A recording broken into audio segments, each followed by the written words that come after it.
ঢাকার কারওয়ান বাজারে গুলিতে নিহত স্বেচ্ছাসেবক দল নেতা আজিজুর রহমান মোসাব্বিরের পরিবারের পাশে দাঁড়িয়েছে বিএনপি। দলটির ভারপ্রাপ্ত চেয়ারম্যান তারেক রহমানের পক্ষ থেকে ৯ জানুয়ারি মোসাব্বিরের বাসায় যান স্থায়ী কমিটির সদস্য সালাউদ্দিন আহমেদ। মোসাব্বিরের স্ত্রী সন্তানদের সঙ্গে কথা বলেন এবং তাদের খোঁজ খবর নেন তিনি।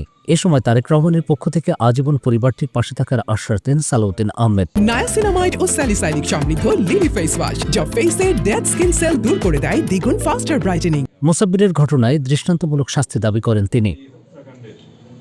যথাযথ তদন্ত এবং বিচারের জন্য শুধু মোসাব্বিরের ঘটনাতেই নয়, এমন অন্য সব ঘটনার পেছনে কারা থাকতে পারে এমন এক প্রশ্নে যে উত্তর দিলেন বিএনপির অন্যতম শীর্ষস্থানীয় এই নেতা।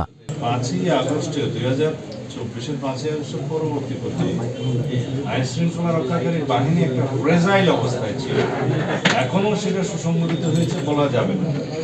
তো সেরকম একটা অবস্থার মধ্য দিয়ে পুরোপুরি আইন শৃঙ্খলা নিয়ন্ত্রণ করতে পারাটাও একটা চ্যালেঞ্জ, এবং সেই আইন শৃঙ্খলা নিয়ন্ত্রণের জন্য সব পর্যায়ে উপজেলা, পৌরসভা এবং মেট্রো সব জায়গাতেই সেনাবাহিনী সহায়তা করছে।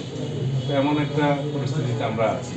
কারণ আইন শৃঙ্খলা পরিস্থিতি যাতে আরও উন্নত হয় এবং নির্বাচনের জন্য কোনো থ্রেটেন কোনো কিছু না করতে পারে, সেই জন্য সবাই চেষ্টা করছে।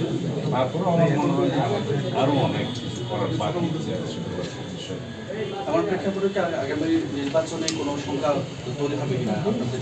আমি আগেই বলেছি, এই জাতীয় কিছু ঘটনা করে, হত্যাকাণ্ড করে যারা মনে করে যে নির্বাচনকে কণ্ঠকাঠিন্য করবে, সেটা সফল হবে না। তবে তাদের চেষ্টা তারা চালিয়েই যাবে। আমি মনে করি যে তাদের ষড়যন্ত্র অব্যাহত আছে। নায়াসিনামাইড ও স্যালিসাইলিক সমৃদ্ধ লিলি ফেস ওয়াশ যা ফেসের ডেড স্কিন সেল দূর করে দেয় দ্বিগুণ ফাস্টার ব্রাইটেনিং।